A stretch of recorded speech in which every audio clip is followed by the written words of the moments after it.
Good morning সবাইকে। সবাই কেমন আছো? ভালো আছো? ভগবানের কৃপায় আমিও খুব, খুব ভালো আছি। আর এখন থেকে না আমার ব্লগটা স্টার্ট করছি। দেখতে পাচ্ছ সামনে কে যাচ্ছে, ওটা হচ্ছে তোমার দাদাভাই। তোমার দাদাভাই আর আমি যাচ্ছি সকাল, সকাল লোক কুটুম যেহেতু আছে, তাই যাচ্ছি আমরা মাছের আড়তে। এই চলে এলাম, হাঁটতে, হাঁটতে চলে এলাম মাছের আড়তে। কেন বলো তো? অনেকটা পরিমাণে মাছ কিনবো, তাই একটু আড়তে গেলে না একটু দামটা কম হয় আর জিনিসটা টাটকা পাওয়া যায় আর ভালো পাওয়া যায়। এইটা হচ্ছে আমাদের পাড়ায় একটা দাদা মন্টু দা বলি, ওনার ছেলের নাম হচ্ছে হাদা। এই যে মানে একটু কাটা মাছ বা মুরুলি মাছ খুঁজে গেছিলাম, অবশেষে বড় পাইনি, ছোটোই পেয়েছি, ওই মুরুলি মাছটাই নিয়ে নিয়েছিলাম। তারপরে দেখো তোমার দাদাভাই ওজন করছে আর আমি এইদিকে না সব মাছের ছবি তুলছি। কেন মাছগুলো কি সুন্দর সুন্দর, দেখো কত কত মাছ। আর আমরা আড়তে সব সময় আসিও না, যখন বেশি পরিমাণে লাগে তখনই আসি। আর আমি ছবি তুলতে তুলতে একটা নতুন একটা জিনিস দেখলাম, দেখো এই যে এসে দেখা, এর নাম হচ্ছে গুজি, হাঁদার ভাই গুজি, মানে মন্টুদার ছোটো ছেলে। এই মাছটা অবশেষে নিলাম। তারপরে দেখো মাছটাকে কাটবে বলে সব ঠিকঠাক করছে আর আমি এদিকে দেখছি দেখো কী করে বরফগুলোকে গুঁড়ো করে দিচ্ছে মেশিনের দ্বারা। এখন মেশিনের দ্বারাই সব কিছু করা যায়, মানে এখন মানুষ চাইলে কী না কি করা যায় বলো। তারপরে আমরা এই যে মাছটা নিয়ে একদম টানা চলে এসেছিলাম কালী মন্দিরের সামনে আদা রসুন পেঁয়াজ কিনতে। ওখানে কিনলে না একটু পাইকারি দাম পাওয়া যায়, তার জন্য ভাবলাম নিয়ে নিই। তারপরে কালী মন্দিরের পাশে এসি, মাকে না দর্শন করলে হয়? মাকে তো দর্শন আমি সবসময় করি, তোমরা ভালো মতো জানো আমি কালী ঠাকুরের খুবই ভক্ত। মাকে দর্শন করে যাবার সময় দেখলাম গরম গরম লুচি ভাজছে। আর লোভ সামলাতে পারলাম না, লুচি বললে তো জিভে অলরেডি আমার জলই চলে আসে। বেশি খেতে পারি না, জোর চারটে, এটাই আমার অনেক। চারটের বেশি খেতে পারি না। আর ওই লুচি দোকানটায় অনেক দিন আগেই খেয়েছিলাম। তারপরে তো ভাবলাম যে আজকে যাই, আর লুচি আর ঘুগনি আর কাঁচা পেঁয়াজ, উফ জাস্ট জমে কি। দেখো ঘুগনির কালারটা কি সুন্দর। আর চারটে লুচি দিয়েছিল, আমাকে বলেছিল আরও খেতে, কিন্তু আমার পেটে যেইটুকুনি জায়গা ওই চারটে লুচি ঠিক আছে, এর বেশি আর আমি পেটে ঢুকবে না। এই দেখো গরম গরম লুচি খাই। তোমার দাদাভাই কিন্তু খায়নি, চুপচাপ আমার পাশে এসে বসে আছে, মানে অপর সাইডে বসে আছে, ওনাকে ক্যামেরায় দেখা যাচ্ছে না। এখন আবার না ক্যামেরায় আসতে যাচ্ছে না, কেন জানি না। ওনারা হঠাৎ হঠাৎ যে কী পরিবর্তন হয় আমি নিজেও জানি না। ঠিক আছে, আমি এখন রান্না খেয়ে দিয়ে বাড়ি চলে এলাম। বাড়িতে চলে এসে না রান্না বসিয়ে দিয়েছি, যেহেতু অনেকগুলো রান্না হবে আর উনুনে অনেক জ্বালান। জ্বালানগুলো তো নষ্ট করা যাবে না বলো। যারা সংসার করো তারা সংসারের মর্মটা নিশ্চয়ই বোঝো। আমার হচ্ছে সেই দশা, গ্যাসটা বাঁচিয়ে যদি উনুনে রান্না করি, তাই একটু তো যা গ্যাসটা বাঁচবে। ডালটা হয়ে গেছিলো, ডালটা নামিয়ে দিয়ে আবার এই মাছের মাথাটা বসিয়ে দিয়েছিলাম। মুগ ডাল করেছিলাম, অনেক কিছু মেনু হয়েছিল। সাথে ছিল উচ্ছে ভাজা, মাছের মাথাটাকে ভেজে নামিয়ে দিয়ে ওই তেলে উচ্ছে ভাজাটা বসিয়ে দিয়েছিলাম। যেহেতু পুঁই শাকটা কাটা এখনও হয়নি, বসে থাকবো কেন, এই ফাঁকে অন্য কিছু কাজগুলো সেরে নিই। এরকম তারপর পুঁই শাকটা কাটলাম, এই যে মাছের মাথাটা ধুয়ে রেখেছিলাম। বলো না জায়গাটা খুবই ছোট, তার জন্যে আমি কী করলাম, সব দেখা যাচ্ছে ছড়ানো ছিটানো, কিছু করার নেই। একা হাতে সব কিছু করলে যেটা হয়। পুঁই শাক, কুমড়ো আর কাঁচা ছোলা না ভেজানো ছিল, একদম দিয়ে দিয়েছিলাম। আর মাথাটাকে তো ভেজেই রেখেছিলাম, তোমরা দেখলে। আর একটু পেঁয়াজ কুচি আদা ঘষে দিয়েছিলাম, আর কিছু করিনি। ওতেই হয়ে গেছিলো পুঁই শাক কুমড়োটা, মানে খুব সুন্দরই হয়েছিল। তারপরে এই যে কাটা মুরুলি মাছের তরকারি, আমার ছেলে তো বিরক্ত হচ্ছে, তাকে ছবি তুলেছে বলে।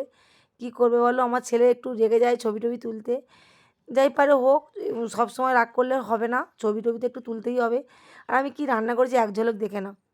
মুরুলি মাছটা কতটা পরিমাণে হয়েছে দেখেছো, একদম পুরো লাল লাল ঝোল, একদম মানে গরম গরম ভাত আর মুরুলি মাছ, জাস্ট অসাধারণ লাগবে। আর কিছু না। আমার নন্দাই, এটা ছোটো নন্দাই চলে এসছে খেতে। আর ও আগে খেয়ে চলে যাবে ওর মেয়ের জন্য খাবার নিয়ে।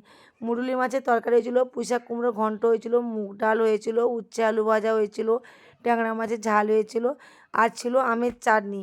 অনেক কিছু মেনু ভাই, অনেক কিছু করেছিলাম, মাংস হয়নি তাই বা ওই করেছিলাম। আমার ননদাইকে খেতে দিয়ে দিয়েছিলাম, ও খাবার পরে তারপরে আমাদের সবাই আসবে, সবাই আসলে একসাথে খাবো। ওকে আগে দিয়ে দিলাম, ওর এত গরম লেগেছে লাস্টে কুলারের সামনে ভাত থালাটাকে পুরো তুলে নিয়েছে। আমার মাও এসছে, আমার মাও বসে গেছে। তারপরে বাবলা, এদিকে রাজা, ওরা সব বাইরে একসঙ্গে যে কটা দোকানের যন্ত্ররা ছিল, সব কটা যন্ত্র একসঙ্গেই বসে গেছে। বুলটিও এসছিল। আর খেতে দিচ্ছিল কে জানো, সমা। সোমাকে তো সবাই চেনো, আমার সঙ্গে সব সময় থাকে। আর সোমাকে আমি খুব ভালোবাসি, নিজের মেয়ের মতনই ভালোবাসি। এই যে রাকেশ, এটা আমাদের বাচ্চা বাবু। আর আমাদের বাবলা, পাশে হচ্ছে বাবলা। যা গরম আর বলুন, আমাদের জায়গাটা খুবই ছোট, খুবই ছোটোর মধ্যেও খুব আনন্দে আমরা থাকি। এতটা আনন্দ বলার মতো না। এই যে সোমা দেখতে পাচ্ছ, সোমা আমার নাইটি ওয়াইটি পরে নিয়েছে, আর রাকেশবাবু উপরে উঠে আছে। খুব আনন্দ করি গো আমরা, খুব একসাথে থাকার মজাটাই আলাদা। বাবলা হাসছে, টক দিচ্ছে বলে, সোমা কাজ করছে বলে ও হাসছে। আর সোমা না একটু আমাদের বাড়িতে ও নিজের মেয়ের মতনই, আমি ওকে ভালোবাসি। দেখতে পাচ্ছ, বাচ্চা খেতে খেতে খাওয়াও হয়ে গেল। আর এটা হচ্ছে আমাদের ভাগ্নি জামাই, সে তাকে টেবিলে দিয়েছিলাম আর আমরা সবাই নিচে বসে গেছিলাম। একসাথে বসে খাওয়ার মজাটাই আলাদা। তারপরে এই যে ভিডিওটা দেখতে পাচ্ছ, এটা হচ্ছে একদম সন্ধ্যা সন্ধ্যায় ভিডিও। আমাদের পাড়ায় তো জানো খুবই ছোট জায়গা, তাই ছোটোখাটো একটু ফাংশান করব, তার জন্যে আমার মেয়েকে সাজুগুজু করতে বসিয়ে দিয়েছি। এখনকার মেয়েদের কথা বলো না, আয়না ধরে বসে থাকে কেন বলো তো, যদি ভুলভাল সাজানো হয়। আর ফিটমিট ফাউন্ডেশনটা ওকে কী মাখাই দেখেছো, ফিটমিট ফাউন্ডেশন। ফিটমিট ফাউন্ডেশনটা কেন বেরোয়, সে একদমই নেই, তা তো কাটলে কিন্তু অনেক দিন মাখা যাবে। মানে দোকান আছে বলে যে ইচ্ছা মতন মাখাই তা করি না আমি, যতটা পরিমাণে লাগে ততটা পরিমাণই আনি, বেশি আনি না। আর আমি যা ছটপট করছি কেন, যেহেতু প্রোগ্রাম অনেকক্ষণ আগেই আরম্ভ হয়ে গেছে। আর ওই প্রোগ্রামটা অ্যাকচুয়ালি আমরাই আরম্ভ করেছিলাম, মানে কয়েকটা বাচ্চাকে নিয়ে নাচ করাতে করাতে এখন হয়তো নেই নেই 20-25 জন করছে, ভাবা যায়। আমরা ঠিক করেছিলাম, তোমরা দেখেছিলে 1 মাস ধরে চাঁদা তুলছিলাম, কিন্তু খুবই খারাপ। পুজোটা আসছে এটাই আনন্দ, কালকে পুরো অন্ধকার হয়ে যাবে। কি করে কতদিন আনন্দে ছিলাম, গ্রাম পুজো কখন হবে কখন হবে, একটা আনন্দ। এবছর যেন খুব একটা আনন্দটা যেন মনের মতন আর হলো না, কেন প্রত্যেকটা বাচ্চার এত পরীক্ষা পড়ে গেছে বলার মতো না। আর আমার মেয়ের জন্যে আমি কী দিয়ে করছি দেখো, তোমরা দেখলেও হাসবে আমাকে। আমার ব্রাশ ট্রাশ, এই যে হাইলাইট মাখাবো, এই ব্রাশ ট্রাশ সব ছিল। আমি আজকে হঠাৎ মতো তাড়াতাড়ি করছি এত, কিন্তু দেখলাম যে কিছুই খুঁজে পাচ্ছে না। ওর ভিতরে ভিতরে কখন সাজে, কখন কি ফেলে দেয়, কি আর। আমি না বাড়িতে থাকি না, ওর যা ইচ্ছা হয় তাই করে। ঘরের দুটো ড্রেসিং টেবিল আছে, ওর ভয় আমি লুকিয়ে রাখি, কিন্তু কাজের সময় ঠিক পাই না, সব গুছিয়ে কিনে রাখি।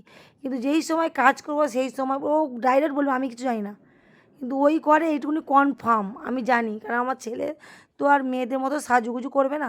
দেখো যাই পারে হোক, তবু কিন্তু খুব একটা খারাপ সাজাচ্ছি না, ভালো করে তোমরা ট্রাই করো। লিপস্টিক হচ্ছে না, নাকে হচ্ছে না, ঠিক আয়নাটা ধরে রেখে দিই। যখন আমি ও ছোটো ছিল তখন কিছু বলতো না, এখন একটু বড় হয়েছে না, আয়নাটা ঠিক ধরে বসে থাকবে। নাক হচ্ছে না, লিপস্টিক তো আমাকে পরাতেই দেয় না, ওর মতন ও সাজুগুজু করবে, মানে লিপস্টিকটা ওর পরবে। আর আমি কিরকম সাজিয়েছি দেখো, খুব একটা খারাপ কিন্তু সাজাইনি, তোমরা ভালো করে লাস্টটা দেখবে। আর এত তাড়াতাড়ি করছি, তোমাদেরকে আমি কিছুই দেখাতে পারছি না, কেন অলরেডি আরম্ভই হয়ে যাচ্ছে, তাড়াতাড়ি ছটপট ছটপট করছে। এই দেখো আমাদের যাচ্ছে পায়ে নপুর পড়তে পড়তে, মানে এতটাই ফাংশন আরম্ভ হয়ে গেছে। ওই দেখো আমাদের ঠাকুরদান, মানে লোক নাচতে নাচতে মানে তাড়াতাড়ি করছে। ওই যে আমার মেয়ে নাচছে দেখতে পাচ্ছ, ও নাচে কিন্তু খুব সুন্দর, আর ওর নাচ দেখার জন্য সবাই অপেক্ষায় থাকে। কেন, ও তো খুব ছোটোবেলা থেকে নাচ করে, সেই 3 বছর থেকেই নাচ করে, এখনও নাচ করছে। আর আমি এই নাচগুলো আগে ছাড়তাম সুমিতেশ ব্লগ চ্যানেলে, কিন্তু দুঃখের বিষয় আমাকে প্রচুর কপিরাইট দেওয়ার জন্য আমি আর তোমাদেরকে নাচ ছাড়তে পারছি না। কি করলে যে নাচ ছাড়লে কপিরাইট পড়ে না সেটাই তো আমি জানি না, তার জন্য আমি ছাড়তে পারছি। তোমরা অবশ্যই কমেন্ট করবে, তাহলে আমি চেষ্টা করব কী করলে নাচ ছাড়া যায়। প্রচুর ছোটো ছোটো বাচ্চারা কি সুন্দর নাচছে দেখো। আমাদের দোয়েল বুড়ির লাস্ট একটা নাচ করেছে, এই যে নাচটা দেখো। আমার মেয়ে সত্যি, আমার মেয়ে বলে আমি বলছি না, যে যার মেয়েদেরকে তো অবশ্যই ভালো বলবে, কিন্তু ও সত্যিই না সুন্দর নাচে। ওর নাচটা দেখলেই তোমরা বুঝতে পারবে। কিন্তু মানে আমি যে দোকান সামলাই, ঘর সামলাই, মেয়ে সামলাই, প্রচুর হেডেক পড়ে, কিন্তু যখন মেয়েটা নাচে না স্টেজে, আমার মনটা পুরো ভরে যায়। আমার সবসময় আমি আমি যতদিন বেঁচে থাকবো, যদি আমার মেয়ে চায় আমি আমার মেয়েকে নাচ করাবো, কেন মেয়েরা অনেকে বড় বড় মেয়ে হয়ে গেলে নাচতে দিতে চায় না। আমি কিন্তু এগুলো একদমই পছন্দ করি না। কেন, মেয়ে বলে বড় হলে নাচবে না বা কেন, সে তো খারাপ নাচ করছে না, সে তো ভালো নাচই করছে। আমি ওগুলো, ওর বাবা কেন, আমি কেন, আমার ননদরা কেন, সবাই সাপোর্ট করে বা নাচ করলে। ঠিক আছে, বেশি বকে ফেলেছি। এই দেখো আমাদের ঠাকুরের প্রসাদ চলে এসেছে, অন্নভোগ, আমাদের খিচুড়ি খিচুড়ি দিয়েছিল। আর আমাদের দোয়েল বুড়ি এখন নেচে এসে প্রচুর হাঁপিয়ে পড়েছে। এখন ওকে আমি খিচুড়ি খাইয়ে পড়তে বসাবো, যেহেতু পরীক্ষা এসে গেছে বলে কথা। তোমরা ভালো থেকো, সুস্থ থেকো, আর আমার চ্যানেলটাকে যতটা পারো সাবস্ক্রাইব করে দেবে। এমএম ফ্যামিলিতে একটা চ্যানেল আছে, সেটাকে প্লিজ প্লিজ সাবস্ক্রাইব করে দেবে। টাটা।